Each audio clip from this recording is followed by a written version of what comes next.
I pillaged my bookshelf for this video. Like, I know you can't really see it because I sneakily rearranged the parts that were in frame, but it is missing quite a few volumes. That is because today we are going to be doing the book recommendations tag. I think Steph Bohr was like the originator of the tag, but I've seen a lot of people doing it recently. So I'm going to be giving you all of my different book recommendations from different categories, telling you about my favorite characters and some of my least favorites as well. First up, we have the singular question that haunts and plagues every bookworm in existence, and that is, what's your favorite book? This question is like asking a parent to pick their favorite child, okay? You can't and shouldn't do it. But for those instances where I just absolutely have to give an answer, I have two. The first one is Jane Eyre by Charlotte Bronte. Jane Eyre is such a big part of who I am as the person that you see in front of you today. Like,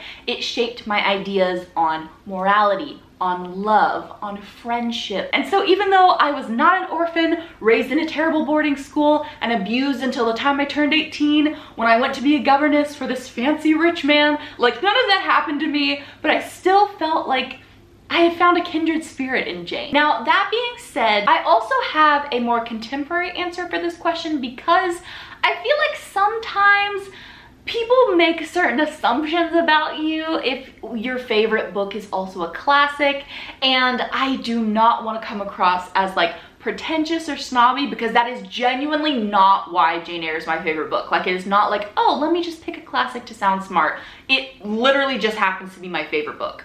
But my favorite like modern day book is Letters to the Lost by Brigid Kemmerer. It's about our two main characters who are both experiencing really terrible loss and going through family traumas, and they end up writing anonymous emails to each other to kind of process everything that they're feeling. There's also a cemetery meet cute, which I will never stop obsessing and talking about how amazing the meet cute in this book is. Okay, now for a book that I wish I could live in. So this is one with like really good world building. So of course I had to recommend Anatomy of a Love Story by Dana Schwartz. It is set in Edinburgh, okay? If you have ever looked up pictures of Edinburgh on Pinterest, it is so mysterious, gothic, amazing, aesthetic. Like, I have to go there someday. And so our main character is like the daughter of a nobleman. And so everybody in her life is kind of pressuring her to like get married, start a family, but she wants to be a surgeon. And so we follow her along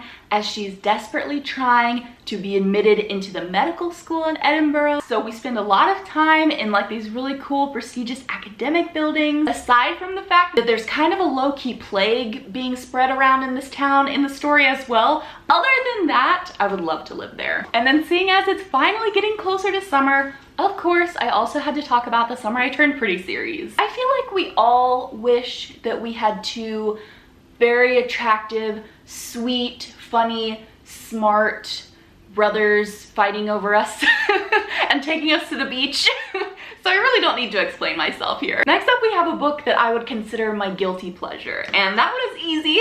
It is Midnight Sun by Stephanie Meyer. It took me about 6 months to read this book, and that was intentional. It was because I just didn't want it to end. Like, this was my stress reliever for those 6 months. So like, if I was having a bad day, I would just go and read a chapter, and I would savor it because I didn't know how I was going to manage my emotions and my stress after like finishing this book. I don't know if this is an unpopular opinion or not, but I thought Midnight Sun was so much better than the original series. The original series was still good, but getting Edward's perspective, like, I related to Edward Cullen so much after reading this book. And honestly, that kind of concerned me a little, but he's just, I don't know, there was just something about his perspective and his storytelling style that I could really relate to. Next up, we have a book that is being turned into a movie or a TV show. So for that, I had to talk about the Selection series. Being a fan of the Selection series involves a great deal of disappointment and heartache. Not because of the books. Okay, the books are amazing. It is Hunger Games meets The Bachelor, involves a revolution and beautiful dresses, but the adaptation for this series is a whole nother story. This book has been being adapted for like the past 10 years. It started with the CW series, I want to say in like 2012, and had we gotten that series, it would have starred Amy Teagarden and the guy who plays the oldest brother in Narnia. The pilot was never picked up, so we never got to see that series. Then a few years ago, we got word that Netflix had actually picked it up for, I think, a movie trilogy, and then we've gotten no word since, basically. So will this adaptation ever see the light of day? I don't know, but if it ever does, it will be amazing. Now for a book that everybody else loved and I hated. I have spent the last, I don't even know how many years of my life vehemently loathing this book, and that is Heart of Darkness by Joseph Conrad. The one allowance I will make for this book is that the author was actually Polish, and so I think English was like the second or maybe even third language that he learned in life. So the fact that somebody could like not only write a novel, but write it in a language that was not their first language and it be considered like a classic, that is just incredible. Like, I have to give props where they are due. But I hated this book. It's just so boring. And the thing is, it had the potential to be really interesting because it's all about like European colonialism in Africa in, I think, like the 19th century. So it's about Austria and how it was colonizing the Congo and taking all of its resources away. And that could have been so interesting and educational. And rather than focusing on any of those interesting cultural like implications, we were just focused on our main character and him trying to find this guy in the military who was lost in Africa, and it was just like the dumbest, like, I can't even put into words how much I hate that book. Next up we have what is the book that I have read the fastest. So if you've watched any of my other videos, you may already know this, but I am not really the fastest reader in the world. Like, I am definitely not one of those girlies who sits down with a book and like finishes it in an afternoon. Like, that is just not me. But this book, I literally read it in 48 hours, and that is XOXO by Axio. Honestly, the main reason I got through this so quickly is probably because it basically reads like K-pop fan fiction, and I am a huge K-pop fan. It is about a girl growing up in America, but her mom is from Korea, and so she is a super talented cellist. And one night she goes to her uncle's karaoke bar and she has this meet cute with a mysterious boy who is there singing at the bar completely by himself. And they have this really awesome night just kind of hanging out, wandering around the city, and then he just sort of disappears into the night and they don't see each other again. Then our main character's grandmother, who is still living in Korea, gets sick, and so she and her mom go back during the spring semester to like take care of the grandma. And so while they're there, since our main character is a musician, she gets transferred into this like really prestigious performing arts academy in Seoul, where she runs into the karaoke boy. Only it turns out that he is actually a member of like a huge K-pop band and she had no idea. It's so good. Next up we have a book that I would say deserves more hype than it gets. I have heard some people talk about this book, but I absolutely love it to pieces, so I feel like it's not really done justice, and that is My Lady Jane by Cynthia Hand, Brody Ashton, and Jodi Meadows. This is sort of a genre-bending book, so it is part historical fiction, part romance, and part fantasy. So basically it is like loosely based on the real life story of Lady Jane Grey, who is famous for only being the Queen of England for 9 days, and that was because the country was undergoing a ton of political and religious upheaval at the time. But in this story, rather than it being like a war between denominations, which is what was actually going on, in this story we have a war between fantasy factions. So there's one group of people who are called Ethians, and the Ethians are born with the ability to shapeshift into a particular animal. So it's kind of like having a Patronus, but like you turn into your Patronus. Then you have the other group, which is the Verities. And these are the people not born with a magical ability. They're just normal people, but they kind of tend to think that the Ethian magic is evil, so they are at war with each other. Enter Lady Jane Grey. This book is particularly special to me because it's the first book that I read like post-college. It really got me back into reading. I completely got that experience of like, you forget that you're even reading a book and you're just completely sucked into that world. And I hadn't felt that in so many years. So for that, like, I just love this book so much. Next up, we have the book that I have reread the most. This one is easy because it's Pride and Prejudice by Jane Austen. This is just one of those books that like, every single time I read it, I get something completely new out of it. Like I peel back another layer of the onion. And it's so funny now to say that because when I first read this book when I was like probably 14, I hated it. I did not like Jane Austen's writing style. A lot of the sarcasm honestly went over my head. I didn't really like Mr. Darcy as a love interest, which I still don't, but like he's an interesting character, you know what I'm saying? Like I wouldn't personally want to date somebody like Mr. Darcy, but as a fictional character and as a partner for Elizabeth Bennet, he's perfect. Next up, we have a book from a genre that I wouldn't typically read. So first up, I have a nonfiction pick, and that is More Than Enough by Elaine Welteroth. Elaine is just such a fascinating person, and she's so young. Like when this book came out, she was like 35 maybe.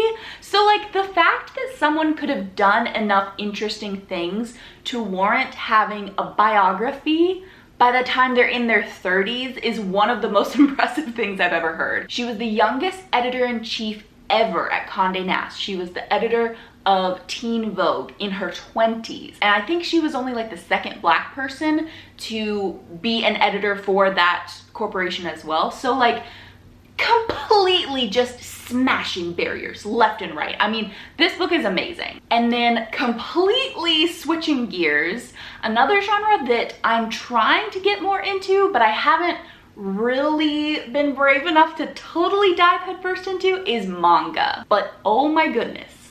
Wolf Children, Ami and Yuki. It is literally the most cottagecore piece of media that I have ever consumed. It is about this young girl, she's in college, and one day in class she sits next to this really like dark, tall, mysterious guy, and he ends up borrowing her textbook, and that's kind of their meet cute, and they end up falling in love and getting married. But it turns out he's actually a werewolf.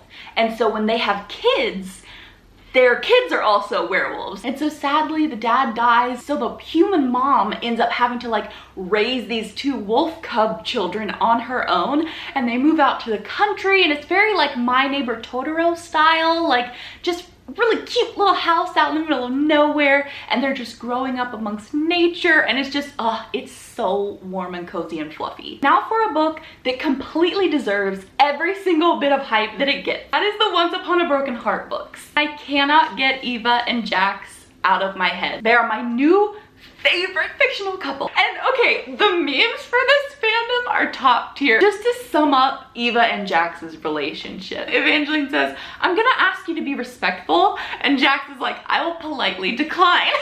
Like, that is their relationship to a T. They can't even be in the same room together because they irritate each other so much.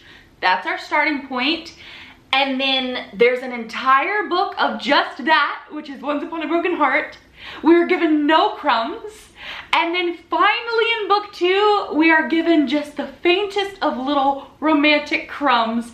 And then you get an amazing scene like 2/3 of the way through that book. And it is just so good. Next we have a book that I would recommend if I was just asked for like a general recommendation. So if it's somebody who's wanting to get into classics, I would absolutely recommend Persuasion by Jane Austen because it is paced the same way as like a modern day romance. It's so exciting. It's filled with so much tension. It's a second chance romance. So our main character fell in love with this guy who was in the military 7 years before the start of this book, and they genuinely loved each other. But because he was like just a really low-ranking guy in the military, he didn't like have any money, and so her friends and family kind of advised her that this was probably not the smartest guy that she could marry. So she takes their advice, she breaks off the engagement, it's super sad, they go their separate ways. Then 7 years later, he re-enters her life as like this super wealthy, super successful captain in the army, and they get a second chance at their love. There's one particular part in this book that is like world famous as being like one of the most romantic love letters ever written in literature. So there you go. And then if it's a general recommendation for somebody who wants like a current day book, something that's not a classic, my go-to is Only a Monster by Vanessa Lynn. I recommended this to my best friend the other day, and she was absolutely obsessed with it. She finished it in like 2 days, so I did very well. It is a time travel based fantasy. It's one of the best portrayals of time travel and like the mechanics of it that I have ever seen. But it's also like a love triangle, and oh my goodness, it is so hate to be lame coded if you were a Lizzie McAlpine fan. That line that's like, if I could rewind, would there be some butterfly effect? What if we never met? What if the stars never aligned? That's so this book. Now we have a book that has my personal favorite fictional characters. Number one, we have to talk about The Hunger Games. Katniss is probably my favorite fantasy female character of all time. And then her relationship with Peeta. Peeta is the perfect fictional boyfriend. He's so wholesome. He's so unproblematic. He has 0 ounce of like toxic masculinity, but he's also really, really strong, and he perseveres through some like truly awful circumstances. So I love them both. And Cinna, and Finnick, and Annie, and Prim, and just, the whole supporting cast in this book is honestly top tier, unmatched, amazing. But I also have a new set of favorite fictional characters, and that is the Hawthorne brothers. So first of all, before we start this conversation, I need to know, which team are you on, okay? Are you Team Jameson? Are you Team Grayson? Or are you an outlier? Are you Team Nash? Are you Team Xander? Like, what's the deal? Let me know in the comments. So when it comes to Avery, okay, I'm Team Jameson. But when it comes to who I would personally want to be best friends with in real life, it's Xander. I was reading this book and I was just thinking, man, that would just be a cool guy to hang out with. You know what I'm saying? You could build Rube Goldberg machines and eat scones and just have a really good time. Next up, we have a book that made me cry, and I have a potentially weird confession to make, but I don't cry with books. I rarely ever cry at anything, like when it comes to like movies or TV shows, except for maybe K-dramas. There are a couple of K-dramas that have just brought me to tears, but for the most part, that's just not really how I react to emotional things. So we're going to be altering this question. So rather than books that made me cry, books that made me so emotional, I literally threw them against the wall. And I did do that with this book, but it was a paperback, so it's okay. That is Me Before You by Jojo Moyes. I don't think I had ever or have since read a book where the characters felt so real to me as this book. Like literally, they would be like making decisions and I was angry at them. Like not in the way of like, oh, it's annoying that they wrote it that way. It was like when your friend or someone you know does something that hurts you. It was that kind of emotion. Like I was personally offended as if these characters were real. So our main characters are Lou and Will. And Will is a quadriplegic, I believe that's the right term. So basically he was in a really terrible accident and he is now completely paralyzed. And so Lou is brought in as his caregiver and kind of like companion. And they strike up a friendship and a romance, and just their bond is so wholesome. And there's also a really amazing movie. Oh, I should have talked about this in the adaptations one, but there's a really amazing movie adaptation that is very like book accurate. Although they did take out my favorite scene where they go get matching tattoos together, but it's okay. And lastly, we have a book that I wish I could go back and reread for the first time. And this might be a little bit getting into semantics, but I personally don't have a book that I would want to go back and reread for the first time, because even my favorite books that I've ever read, like if I could go back and read them right now for the very first time, I would get something completely different out of them. Like, books are kind of like mirrors in that way. Like, it's not just the words on the page, but it's also like kind of a reflection of where you, the reader, are in your life. So if I were to go back and say read Pride and Prejudice for the very first time right now, I would get a different experience from it than when I had read it all those years ago. And I honestly wouldn't trade that first experience for literally anything in the world. Thank you so much for watching. I hope I was able to give you some book recommendations that maybe you haven't read or haven't heard of. Let me know down below what you think about them and if there's any way I can be encouraging you or praying for you this week. Otherwise, I'll see you next time.